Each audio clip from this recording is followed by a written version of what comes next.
चलो exercise 6.2 question number 5 is AB is parallel to CD.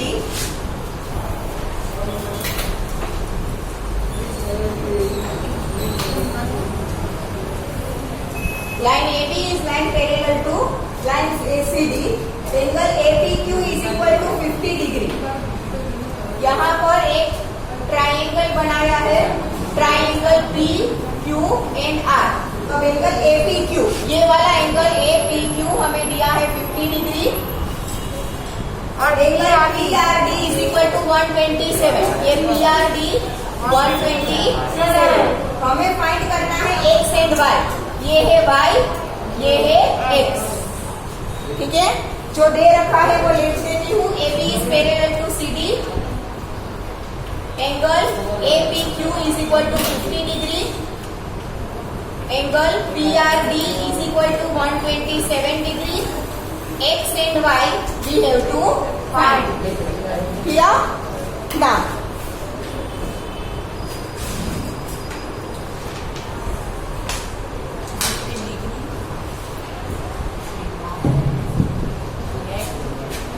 अब यहाँ पे ध्यान से देखना, आपको ये line AB and CD already parallel दे रखा है ऑलरेडी पैरेलल. और ये उसका हम PQ ट्रांसवर्सल देखे तो ये Z शेप बन गया ना.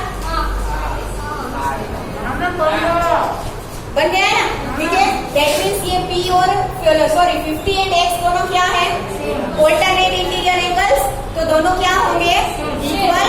ठीक है, तो वो वहां से डायरेक्ट शुरू करें. ये एंगल क्या है, APQ और ये एंगल क्या है, PQR. ठीक है, angle APQ is equal to angle PQR. Reason is, ये जो मैं 3 उल्टे नोट करती हूँ ना, देखो ऐसे करूंगी उसका मतलब देखो, और ये उल्टा करूंगी मतलब रीजन. ठीक है, reason is alternate interior angles.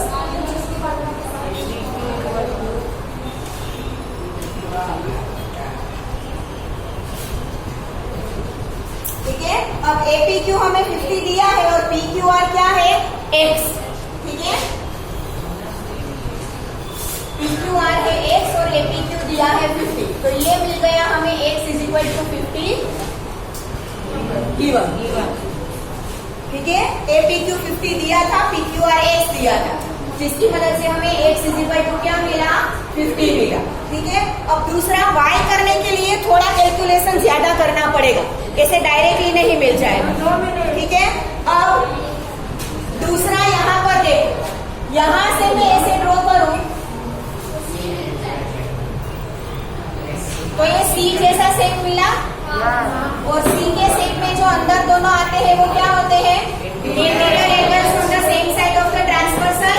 ठीक है, दैट मींस कि ये एंगल और ये वाला एंगल दोनों का सप्लीमेंट्री, दोनों का सम क्या होगा, 180 डिग्री.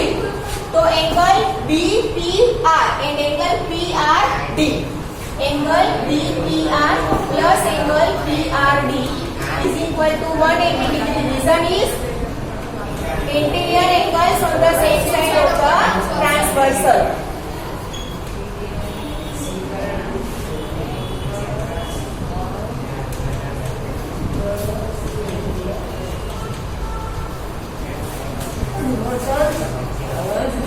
Clear?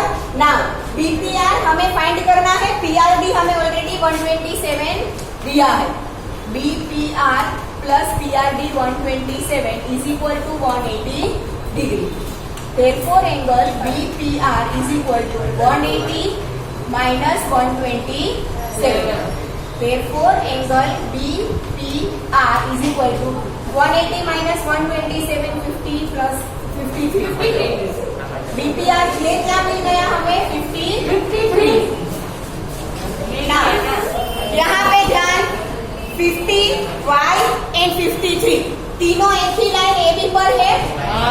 तीनों में कॉमन पॉइंट P है, तीनों का वर्टेक्स कॉमन है P. देखो, तो तीनों एक ही लाइन AB पे है, मतलब तीनों क्या है, लीनियर एंगल्स है.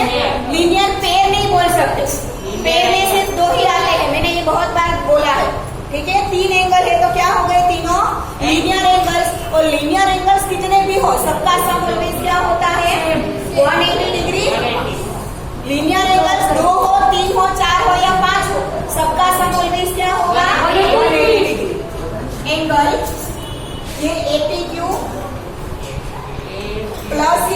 QPR प्लस ये angle BPR is equal to 180 degree. Reason linear angles. ना APQ है 50 डिग्री, QPR है Y एंड BPR हमें मिला 53 इज इक्वल टू 180 डिग्री. तो Y 50 प्लस 53 मतलब 103. Y is equal to 180 minus 103. That means Y is equal to 77 degree. मिल गया X and Y. ये X 50 डिग्री और Y 77 डिग्री. क्लियर? पूरा नहीं समझ में आया? Okay okay.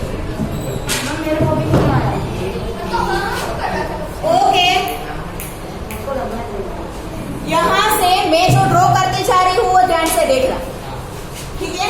ये ABNCD ऑलरेडी हमें पैरेलल दे रखा है. ठीक है? उसके लिए ट्रांसवर्सल एक है PQ.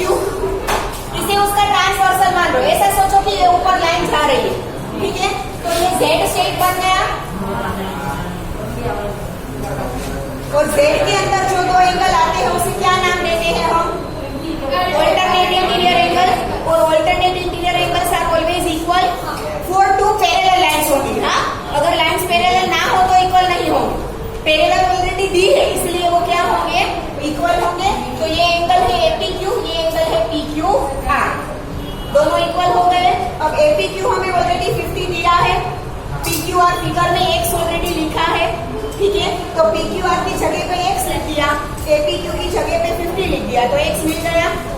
ठीक है? दूसरा, अब Y के लिए हमें डायरेक्टली ऐसे नहीं मिलेगा, उसके लिए थोड़ा ज्यादा कैलकुलेशन करना पड़ेगा. तो ऑलरेडी ये दोनों पैरेलल है, तो ये जो मैंने ये लाइन बना ये C शेप बना. और C शेप के जो दोनों एंगल होते हैं वो कौन से होते हैं? Interior angles on the same side of the transversal and they are always supplementary. ठीक है? तो दोनों का सम ये एंगल BPR और ये एंगल PRD, दोनों का सम 180 डिग्री. ठीक है? अब BPR हमारे पास नहीं है बट PRD हमें ऑलरेडी 127 दिया है तो वो रख दिया. तो BPR क्या मिल गया मुझे? 53.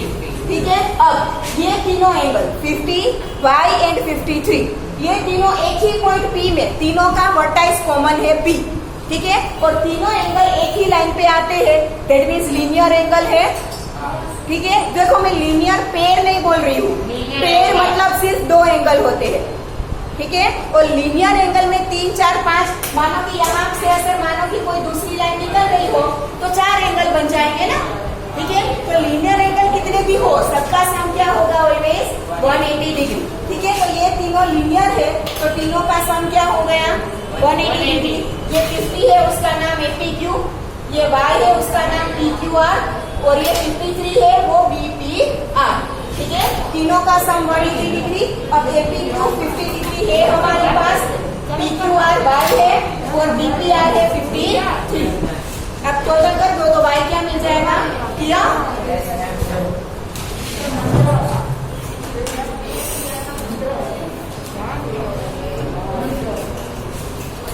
जल्दी करो मेरा या उसमें से लिखो. Done everyone? Then let's move to question number 6.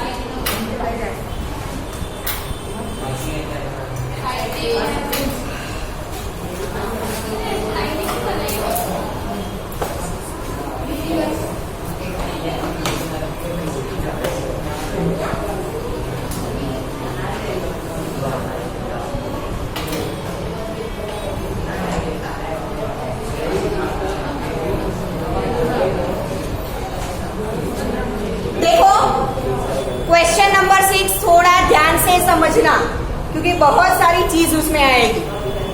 ठीक है? हाँ, figure PQ and RS are two mirrors placed parallel to each other. Parallel line सामने ऊपर नीचे. ये मिरर है PQ, ये मिरर है RS.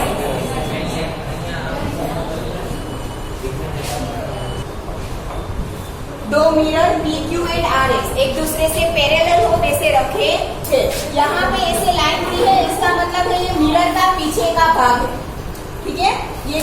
मिरर का पीछे का भाग। ये दोनों मिरर एक दूसरे के आमने सामने दिखाई दे एक दूसरे में, ऐसे रखे। ठीक है, और क्या दिया है हमें, an incident ray A B strikes the mirror P Q at B. ये एक रे ए बी है,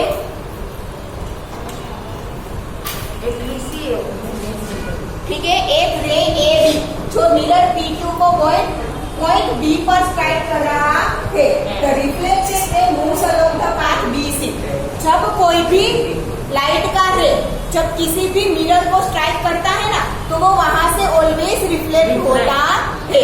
ठीक है, तो ए बी यहाँ पर स्ट्राइक किया बी पॉइंट पर, वहां से रिफ्लेक्ट होकर वो आया बी सी बनकर आर एस पर सी पॉइंट पर वो स्ट्राइक करता है। ठीक है, now again reflect back along C D. Obviously R S भी मिरर है, तो यहाँ से भी वो वापस रिफ्लेक्ट होगा पाथ सी डी पर। ठीक है, ऐसे रिफ्लेक्ट होता है। Then prove that A B is parallel to C D. हमें ये ए बी और सी डी को पैरेलल दिखाना है। ठीक है, इसके लिए हमें बहुत सारी चीजें करनी पड़ेगी। पहले तो अभी भी लाइट का रिफ्लेक्शन आपने पढ़ा नहीं है। ठीक है, तो रिफ्लेक्शन के लॉज आपको पता नहीं है, उसका यूज यहाँ पे होगा। ठीक है, पर इतने टफ नहीं है, मैं समझा देती हूँ। रिफ्लेक्शन के लॉज यहाँ पर पहले क्या है, बी में से आपको एक परपेंडिकुलर लाइन पी क्यू से परपेंडिकुलर हो वैसे एक लाइन ड्रॉ करनी है बी ए। ठीक है, ये दिखेगा नहीं, बी में से आपको एक परपेंडिकुलर ड्रॉ करना है बी एम। ठीक है, और सी में से एक परपेंडिकुलर ड्रॉ करना है सी एन। ठीक है, बी में से बी एम जो आपने ड्रॉ किया वो पी क्यू से परपेंडिकुलर होगा, और सी में से सी एन जो ड्रॉ किया वो आर एस से परपेंडिकुलर होगा। ठीक है, अब जब आप मिरर पर कोई भी रे स्ट्राइक करता है और वो रिफ्लेक्ट होता है, ठीक है, तो जो परपेंडिकुलर बनेगा उससे ये जो दो एंगल बनते हैं ना, वो दोनों ऑलवेज इक्वल होंगे। ये रिफ्लेक्शन के लॉज है। रिफ्लेक्शन के दो लॉज है, उसमें से एक लॉ ये है, ठीक है, कि ये जो आप मिरर से परपेंडिकुलर लाइन बना, ठीक है, और उसी पॉइंट पर रे स्ट्राइक होकर रिफ्लेक्ट होता है, पॉइंट कॉमन होना चाहिए बी पॉइंट। ठीक है, वहां से हुआ तो ये जो दो एंगल बनते हैं ना, वो ऑलवेज क्या होंगे, इक्वल होंगे। तो सेम यहाँ पे ये दोनों एंगल बनेंगे, तो ये दोनों भी क्या होंगे, इक्वल। उसका हम यूज करेंगे। ठीक है ना, पहले हमें दिया है P Q is parallel to R S, इतना ही हमें दिया है। ठीक है, फिर रे स्ट्राइक हो रहे हैं वो हमें दिया है, पर उसमें से कोई भी पैरेलल है या नहीं वो हमें नहीं बताया है। ठीक है, बाकी सब कुछ अब हम खुद से लिखें। ठीक है, तो पहले P Q is parallel to R S दिया है, draw B M perpendicular to P Q and C N perpendicular to R S. B M है वो पी क्यू से परपेंडिकुलर बनाया और सी एन है वो आर एस से परपेंडिकुलर बनाया। ठीक है, अब P Q and R S already perpendicular थे, सॉरी पैरेलल थे। ठीक है, दो पैरेलल लाइन में अगर आप परपेंडिकुलर बनाते हो तो वो दोनों परपेंडिकुलर भी ऑलवेज एक दूसरे से पैरेलल ही होते हैं, ये याद रखना। ठीक है, दो पैरेलल लाइन है, उसमें आप दो अलग अलग परपेंडिकुलर बनाते हो तो वो दोनों परपेंडिकुलर भी ऑलवेज एक दूसरे से क्या होंगे, पैरेलल होंगे। ठीक है, therefore BM is parallel to CM। BM और CM क्या होंगे, एक दूसरे से पैरेलल। ठीक है, अब यहाँ पे ये आपको दिख रहा है Z शेप बन गया। हाँ, सोया हुआ हो वैसा बस। ठीक है, ये BM और CM पैरेलल है, ये उसका ट्रांसवर्सल मान लो 20। ठीक है, तो ये Z शेप बन गया, यस और नो। ठीक है, Z शेप बन गया, दैट मीन्स कि ये दोनों एंगल एक दूसरे से क्या होंगे, इक्वल होंगे। मैं यहाँ पे एंगल का नाम दे रही हूँ 1, 2, 3 एंड 4। तो एंगल 2 एंड 3 एक दूसरे से क्या होंगे, इक्वल होंगे। ठीक है, BM is parallel to CN, therefore angle 2 is equal to angle 3. Reason, alternate interior angles.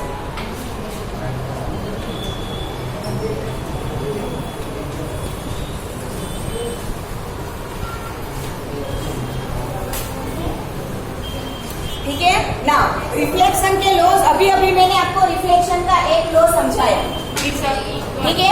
उसके हिसाब से 1 और 2 एक दूसरे से क्या होंगे, इक्वल होंगे, और 3 और 4 एक दूसरे से इक्वल होंगे, ठीक है। Now angle 1 is equal to angle 2 and angle 3 is equal to angle 4. Reason is law of reflection.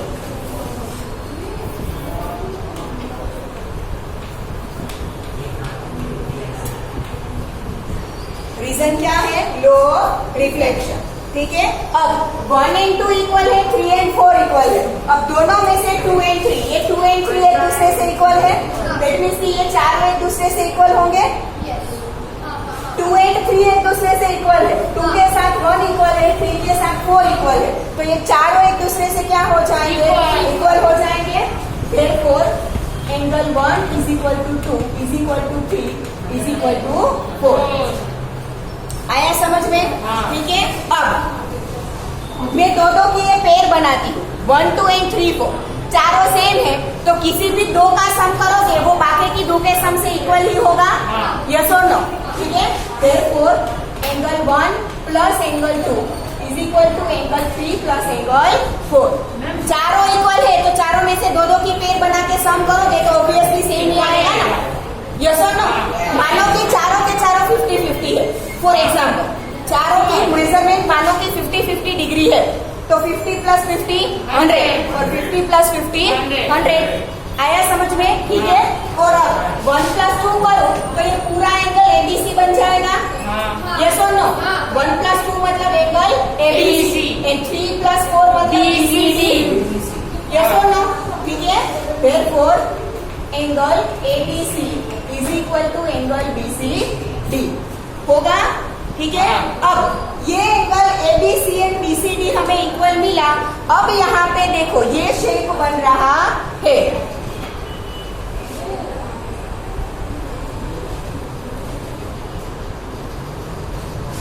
ये एबीसी पूरा, ये बीसीडी पूरा, दोनों इंक्लूड हो जाए। वैसे ये आपको जेड दिखा, स्लीपिंग जेड, ठीक है। जेड मतलब ऑल्टरनेट इंटीरियर एंगल्स, और जब ऑल्टरनेट इंटीरियर एंगल्स इक्वल होते हैं तो लाइंस क्या होती है, पैरेलल, थ्योरम 6.3, यस और नो, ठीक है। And angle ABC and angle BCD are alternate interior angles.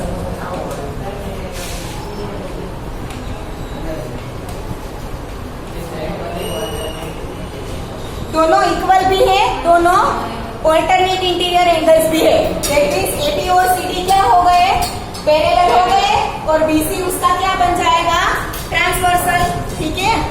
Therefore AB is parallel to CD. Reason is theorem 6.3.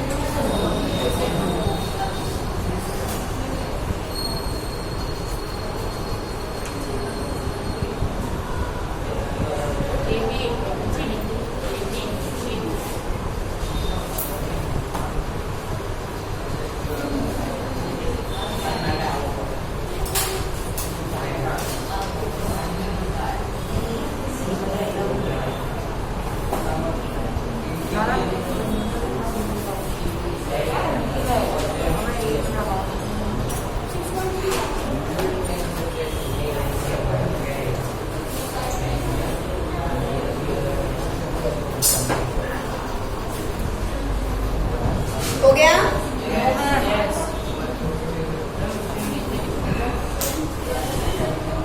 खत्म हो गया?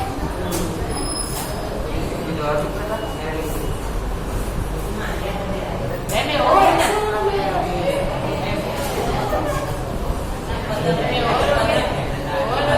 Exercise finish. जा गया पैरेलल इक्वल नहीं.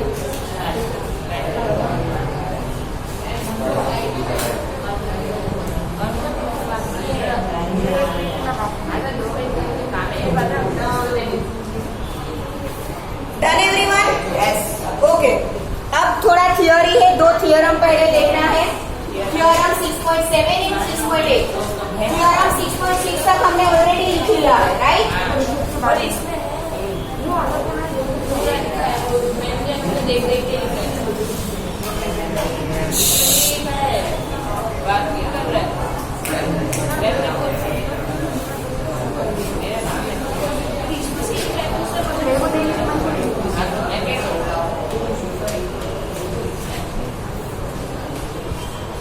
Theorem 6.7. The sum of the angles of a triangle is 180 degree.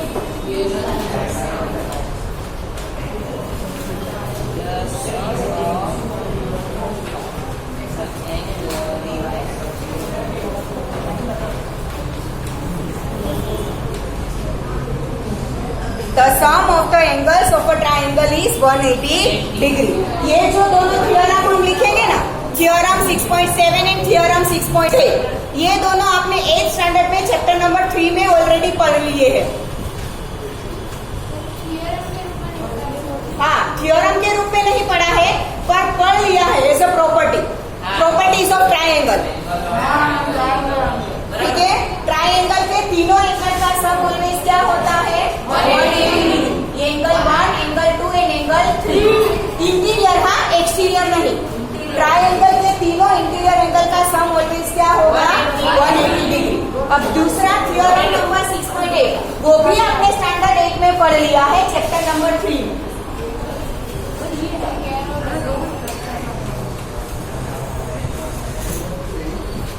Theorem 6.8. If a side of a triangle is produced, if a side of a triangle is produced, then the exterior angle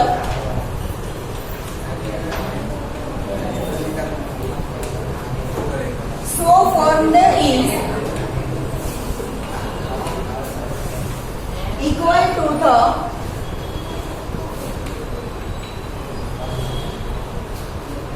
sum of the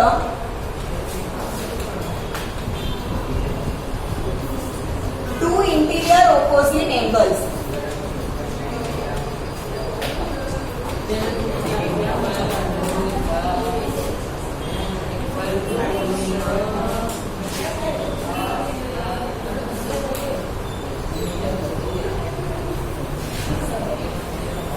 देखो, theorem 6.8 क्या है? If a side of a triangle is produced. ये एक triangle आपको दिया है. थोड़ा तो मार्क्स सेवा खाओ. If a side of a triangle is produced. ये ट्राइंगल में से ये एक साइड में लेकर इसे मैंने प्रोड्यूस किया, मतलब आगे खींच लिया. प्रोड्यूस करना मतलब आगे खींचना. ठीक है, तो उसकी मदद से ये जो एक्सटीरियर एंगल बनेगा, exterior angle so formed is equal to the sum of the two interior opposite angles. ठीक है, ये एंगल 1, ये angle 2.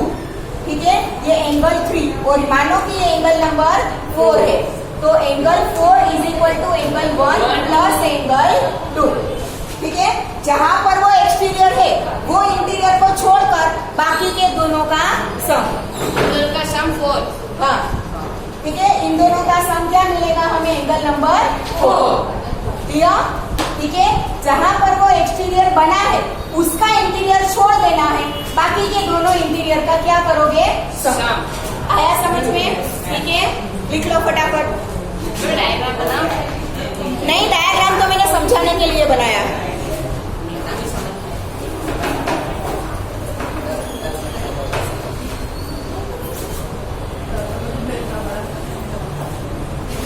Done? Then let's move to exercise 6.3.